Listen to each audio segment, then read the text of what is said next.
start with the 9 by 9 inches black cardstock paper and several pieces of chipboard, one of which is 4 1/4 by 4 1/4 of an inch. Two other ones are 4 3/8 of an inch by 1 3/4, and two additional ones are 4 1/4 by 1 3/4 of an inch. So on the 9 by 9 cardstock piece, you will draw some guidelines. You will start with two of these, which are 1/2 inch away from the left edge and the bottom edge of the paper, if you're holding it this way like I do. And then you will draw two additional guidelines, which will be 1 3/4 of an inch away from the first guideline that you drew before. Okay, now you will take the square piece of chipboard, which is 4 1/4 by 4 1/4 of an inch, and you will I applied here some double-sided adhesive to make it easier and quicker to attach to the cardstock. So I'm removing the backing, and I will place this piece so that the corner here meets the intersection and the corner of two guidelines which I drew before, like that. Okay, now you can use your bone folder in order to burnish the paper and to create a good stick. Now you will take the piece, which is 4 1/4 by 1 3/4. You will also remove the backing,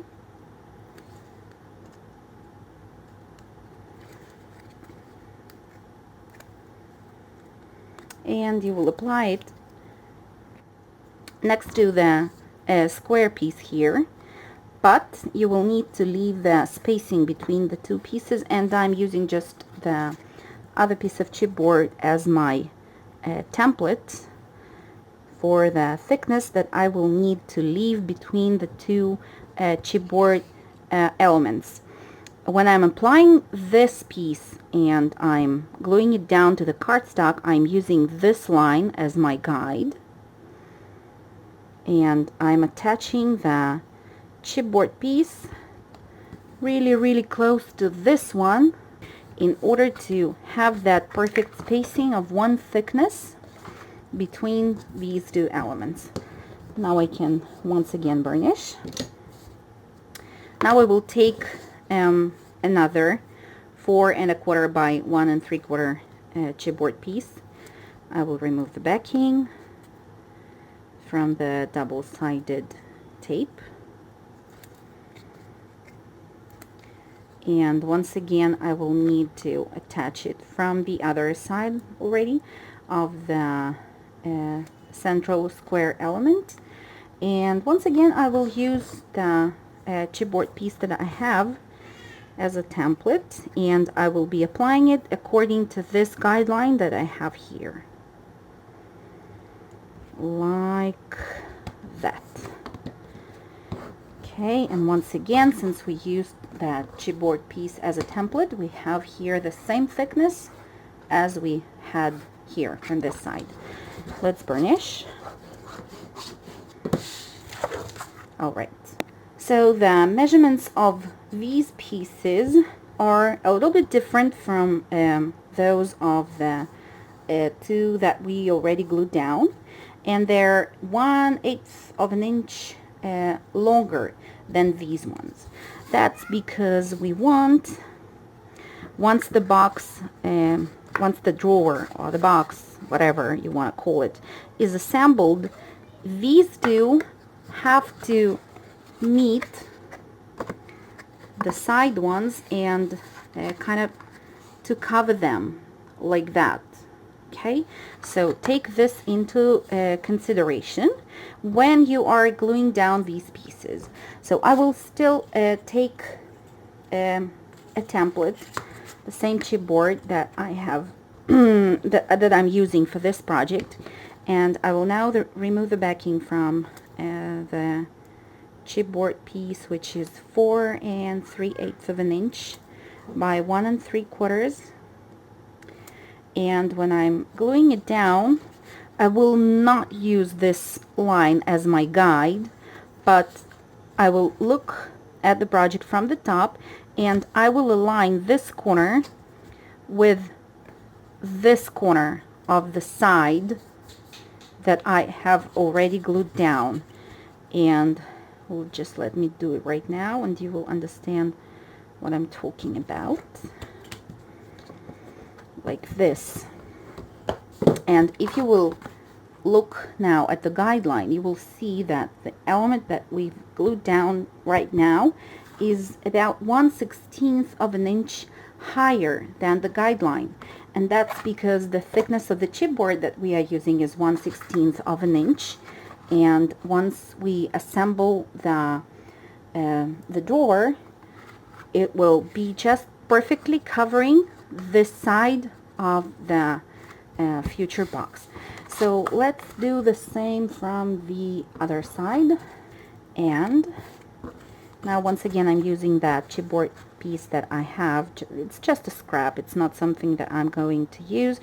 So once again I will be aligning this according to the corners. Let me mark the corners that, okay, these are the corners that I'm looking at when I'm gluing down the longer side pieces.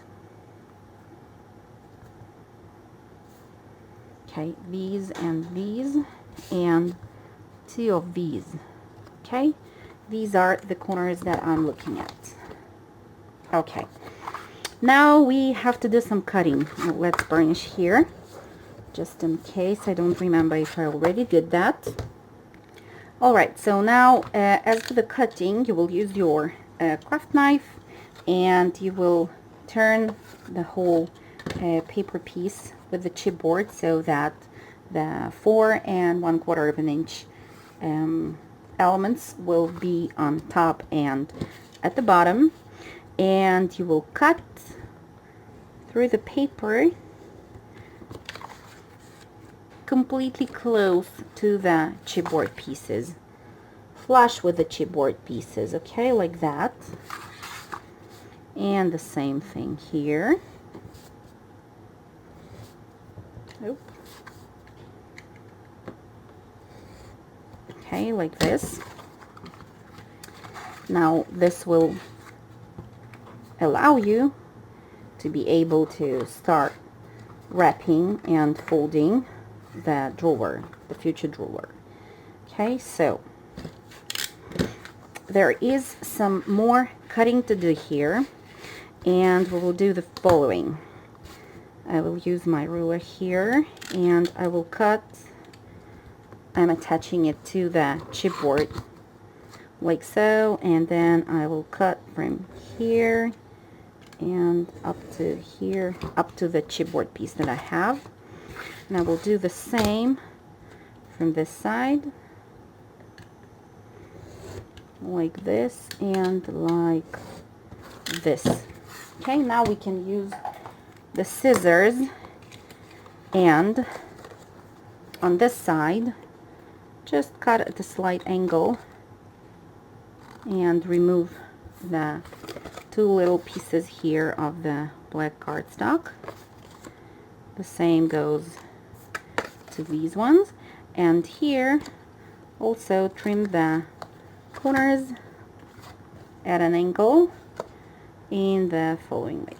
Okay, hope you are following and it is clear. Alright, let's look at the piece that we have right now once again, and there is some more cutting that we have to do here. On these flaps we have to make additional cuts at an angle like that, and to remove the pieces of the black cardstock, okay, like so. Okay, here I have a little bit of a problem. Okay, it didn't cut nicely, but I can fix that using my scissors. Okay, and do the same thing here on the other side. 1 and 2. Okay, this is just basic and very common way of constructing a box.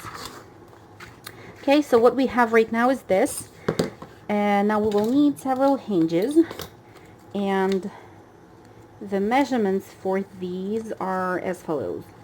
Let me see. For them should be 1 inch by 4¼ 4 hinges. Okay, and for additional ones, which are the small ones here, they will be 1 inch by 1¾ also 4, as you can see. So you will take the 4 which are longer, you will attach, as you can see, I've already attached the double-sided tape here to the back side, and they're scored in the middle on the short side or along the long side. So once these are folded in half, you will slightly cut the edges once again at an angle, just to make the hinges look prettier and more convenient to work with. Now let's see. Okay, I removed the backing from both sides, which was a mistake, but I can put it back. Okay, so remove the backing only from 1/2. Okay, and then attach them to the middle square base as follows. Close to the spacing here, but not overlapping it, like this. Okay, so let's do it from all the 4 sides. Let me take this closer to you. Okay, like that. Okay, burnish. Great, now we can continue folding this and putting this together. So you will take the double-sided tape once again, and you will apply it to these flaps that we have on the sides.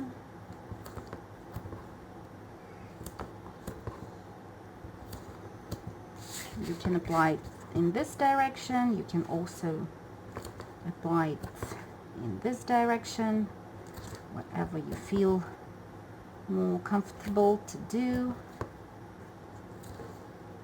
So let's start to fold it and wrap it like this. Okay, 2 of these pieces, which are 4¼ inch, are at the top and at the bottom of the whole piece that I'm working with.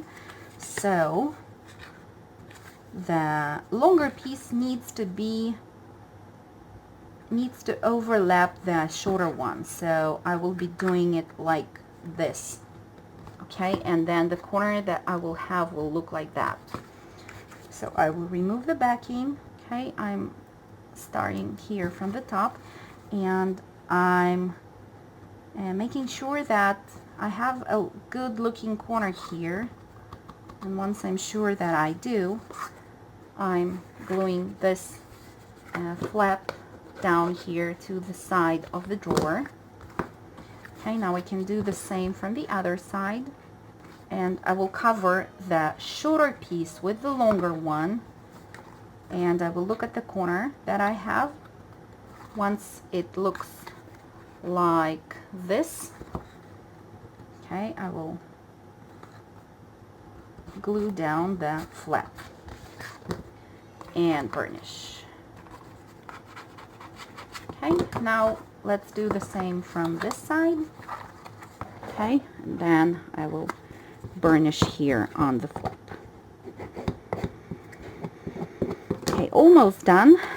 Now fold those out, the flaps that you have on top, and now it's time to take care of the hinges that we've put inside. I will use the needle tool just to help myself remove the backing from the double-sided tape, and I will glue the second half of the hinge down to the sides of the box in order to secure them there and to reinforce the box that I'm creating right now.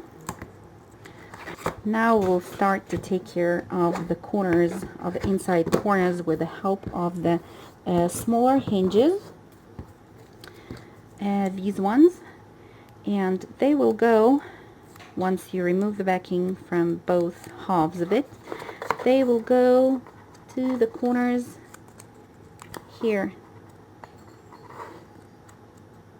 like that. Okay, now let's burnish. Do the same with all the four corners. Now we have to glue these flaps down as well. Before we do that, let's apply some double-sided adhesive. Okay, now before you fold them in, I will use a little bit of wet glue, and I will apply it to the very edge of the chipboard, like this, and then I will fold the black cardstock in. I will burnish on the very edge here, on the top edge, in order to get a nicer look.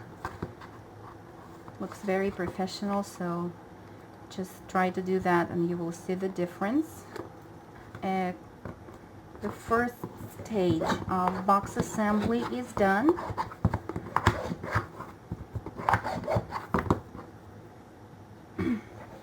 And we can move on.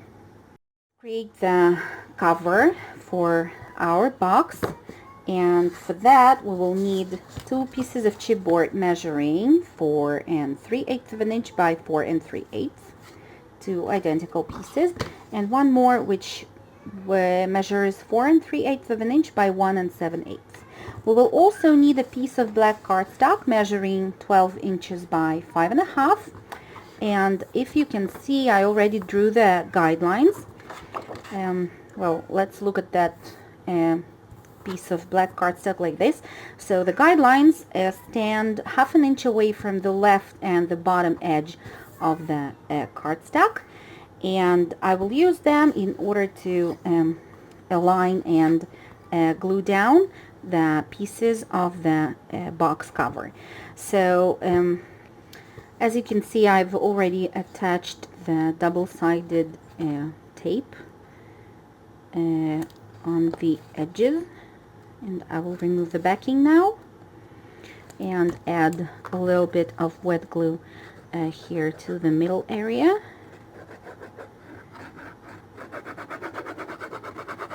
You can use the double-sided tape all the way.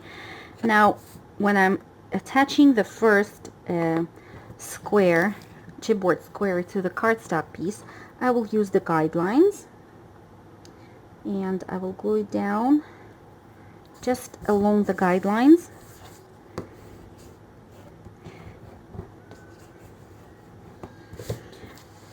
The next piece will be this for the so-called spine of the box cover.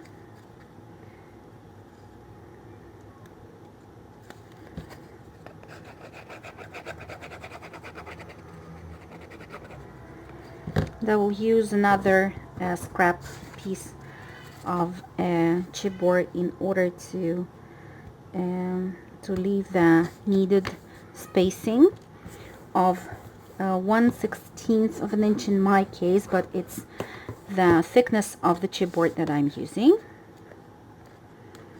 just as we did before. And now will come the next piece, and I'm aligning it based on the guideline, which is currently at the bottom of the cardstock piece. Okay, that guideline helps me to put everything in a straight at a straight line, all the pieces. Okay, now let's trim the corners, and then we will be able to wrap the cover.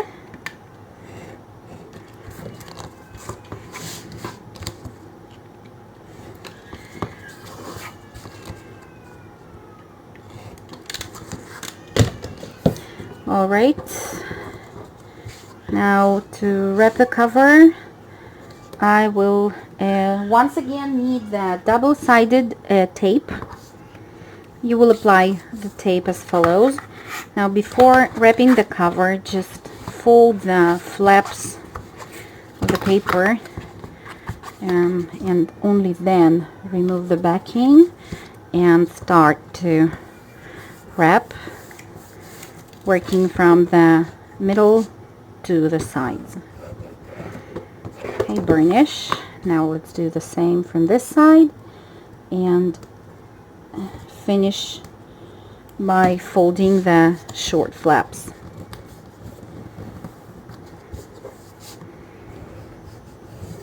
Like so. Now let's burnish here on the sides, on the edges, sorry, of the cover that we create for the box. And now gently let's find the folds here and here. Okay, so currently it looks like that. And now let's just measure that the box that we've created fits inside the cover that we've also just finished, and it does. It fits perfectly, and this is exactly what we need. According to my plan, there are no, outstanding edges here. This will be the front of the box as I see it now, and I will use the metal closures here on the sides, and of course we will embellish the top, and the box will open basically like this, and you can put some little present inside. Take another piece of black cardstock, and this will measure 4¼ of an inch by 1 inch, and please apply the score tape to the edges like this. Now remove the backing and add some wet glue in the middle. I'm not applying score tape in the middle too because I don't want to create the extra volume there, because this piece will be on the fold. So I'm currently just eyeballing where the middle of the fold is, and I am attaching this strip of paper here.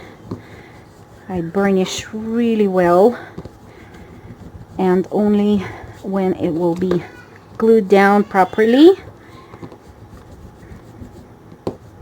I will try to find that fold line once again here, very gently and slowly. Okay, like this.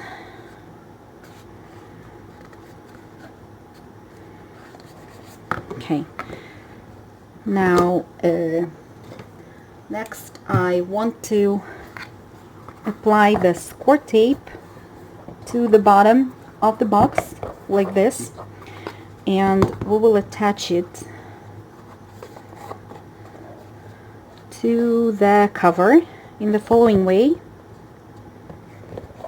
Okay, I will first, if you can see, I'm first fitting it inside and making sure that it's aligned everywhere. everything is straight.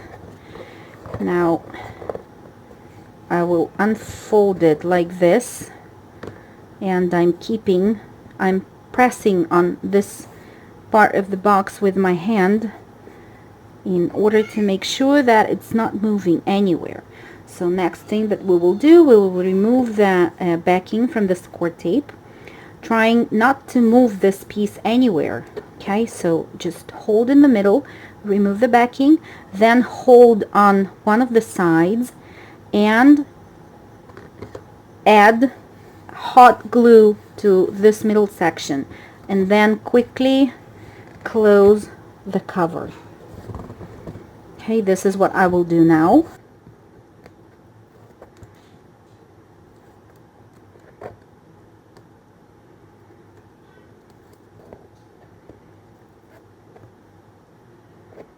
I'm holding it and I try not to move the box. Now I quickly apply a generous amount of hot glue, okay, in the middle but not very close to the edges, and now I close the box like this and press. Let's fold it, and now I can press on the inside too, I suppose. Okay, so this is what we need to have, that it needs to be aligned on this edge too, here. Okay, now once it's not moving anywhere, the base itself, we can apply the glue, the hot glue, here in this section. Once again, not very close to the edges. It's enough to apply a good amount in the middle. Okay, and then to attach, and even if you put the box this way and press on top, it needs to stick down quite good there on the side, the spinal area. Let's call it the spinal area. Okay, so this is the box, and now it's ready to be embellished. Okay, so I will cut now the papers to the sizes of all the outside panels, and for the inside I will cut later, because I plan to use some metal embellishments here on the outside of the box, and they need to be, of course, put on top of the layer of the designer paper, and then I will attach them with the brads. And once all the brads will be set in places, I will cover the insides of the box with the designer paper too. Okay, so I will be cutting down the papers to the sizes now. Embellishing the outside of the box, I decided not to use the designer paper, but I kind of created my own paper. And what I did, I took plain craft cardstock. I painted all of it with distress stain and vintage photo. Then I stamped it with the stamps of my choice that I think would match the style of the box that I'm creating here. And I also distressed the edges with the walnut stain. I like to do this because this creates a really nice looking vintage paper. And I also sometimes like to cover it with the distressed crackle paint. This one, if you buy a bottle, it will last quite a long time. This one I have for quite a while. It's a little bit thick now, but I can still use it without any trouble. So I will take all the paper pieces that I cut for the outside, and I will cover the box with them. Then we continue the process of embellishing.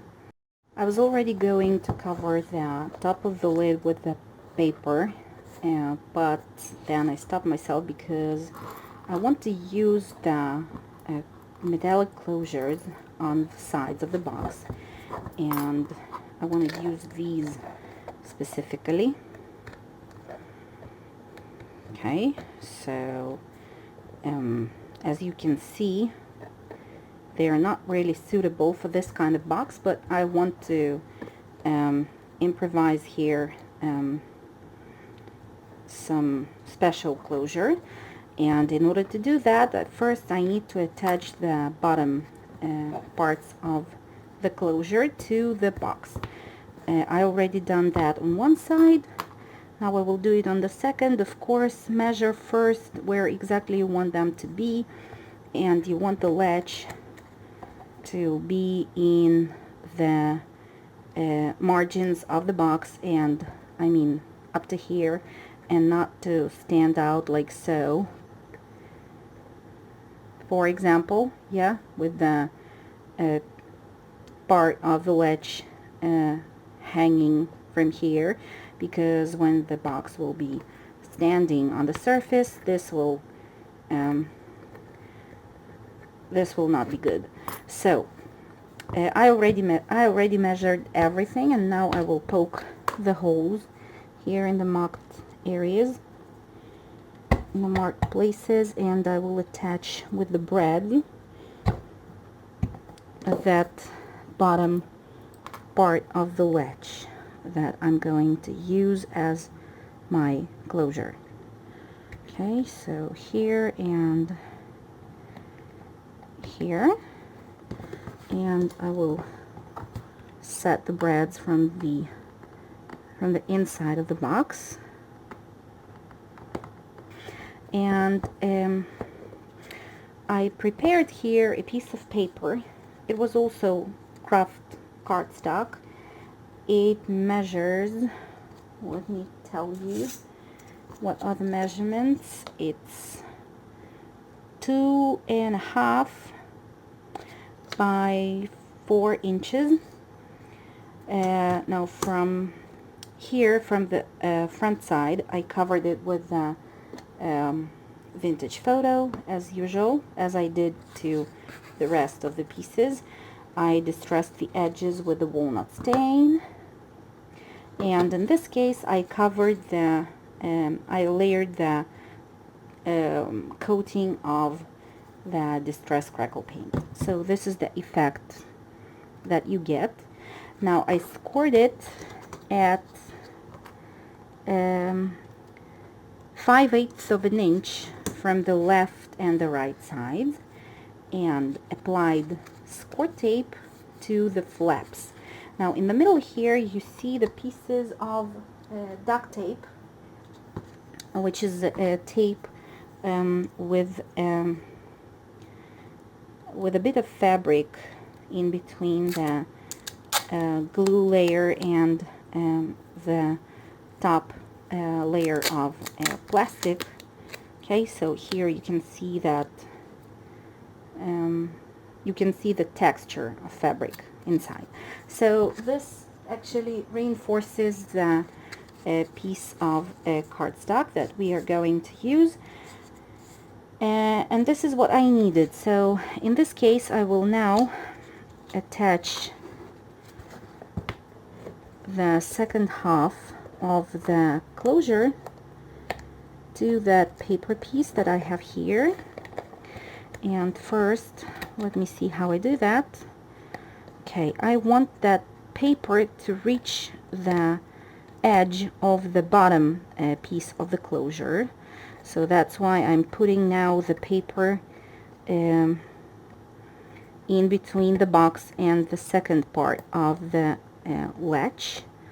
And I will mark the places for the holes while I hold all of the pieces together like that.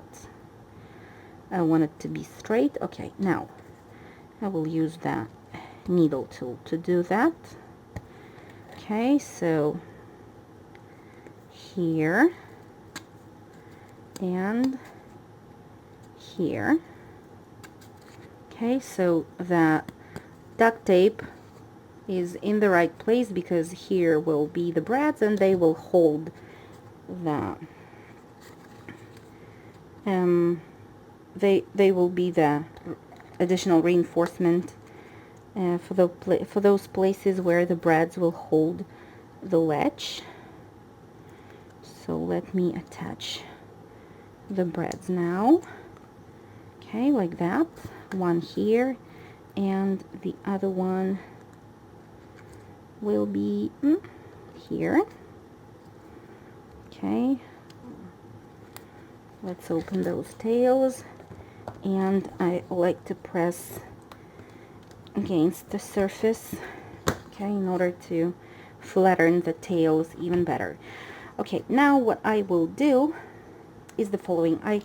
If you remember, this whole piece is 4 inches, so I will cut it down to 2 inches. Okay, like that. And I will now remove the backing from the score tape on the flaps, and I will glue this piece down like so. Why use the score tape here? Because you know there are not a lot of glues which can glue down really good to plastic duct tape. Okay, so now I want to burnish here and here. Okay, now this will be one part of our closure, and what we do now is this. While the closure is in this position, in this state, I will fold the paper, and I think here as well I might use score tape just to make it easier. Okay, so I will use the score tape here and here and even up to here. Once again, burnish. Okay, remove the backing, and once again I will put the latch inside the place where it's intended to be. Okay, and now while the box is closed and straight, I mean the lid, okay, I will glue it down like this. Okay, now the same thing we have to do from the other side. So I will once again measure and glue everything down and be back. Okay, now both of the closures are attached from both of the sides. Now I can glue down the let's say designer paper piece on top of the lid, and here as well I applied score tape on the edges, and I will add liquid glue in the middle like this. Okay, let's leave. I got the paper so that I have a little border on the sides, and now here from the front I think I will use just a simple pull like that. It will be decorative.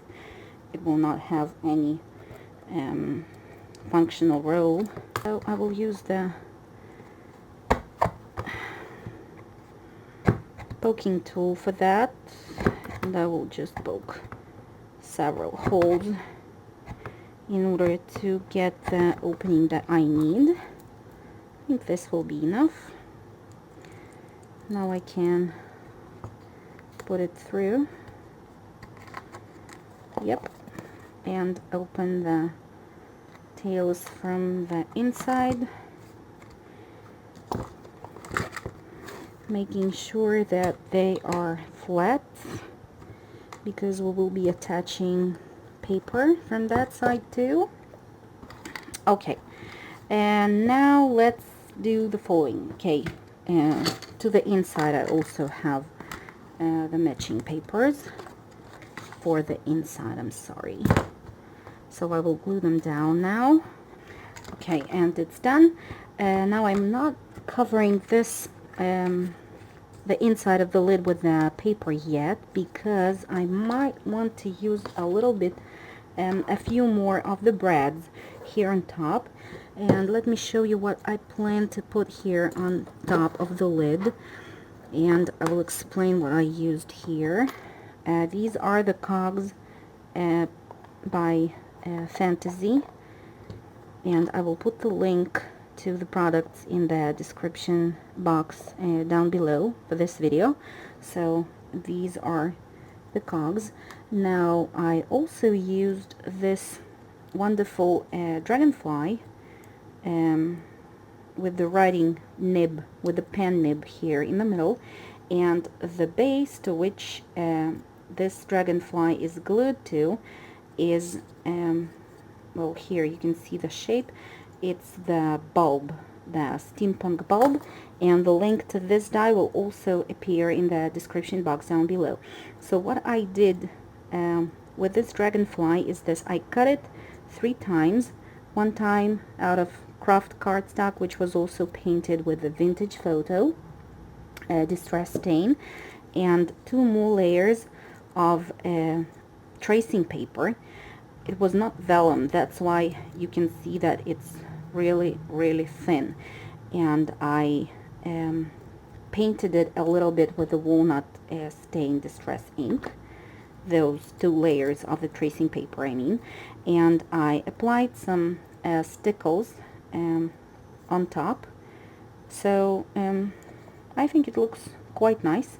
Then if you see here all the layers that I have been experimenting with, you will see that there is also a layer of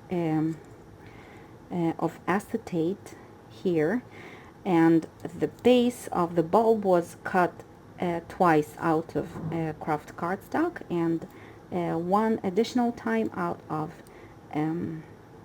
acetate. And then I put the dragonfly on top of that, and I'm planning to use it here as my central element of the composition. And now I have here this chipboard word Imagine, which I heat embossed with the copper embossing powder by Ranger. And as far as I can see now, it would be better if it was black.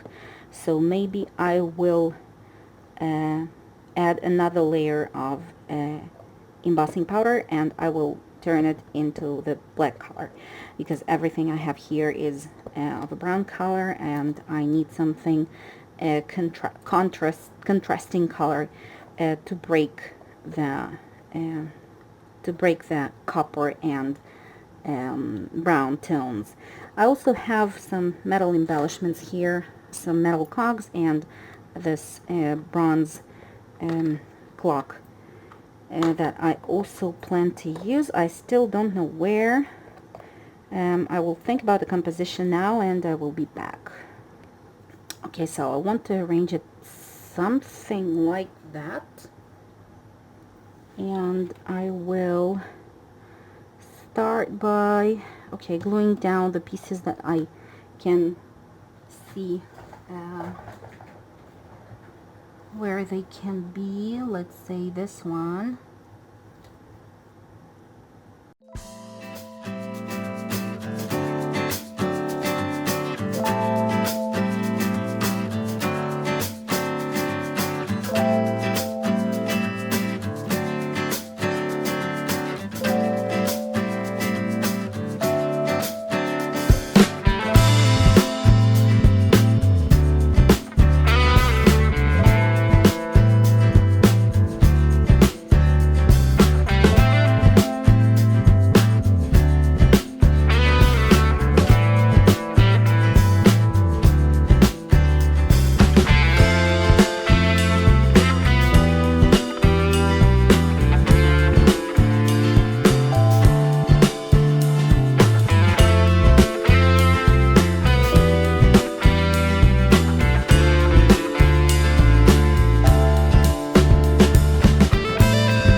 Now it's done, and what's left is only to take that remaining piece of paper and to cover with it the inside of the lid.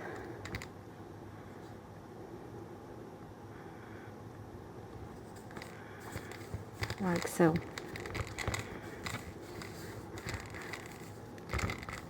That's it, our box is ready, and well, it feels nice to hold it.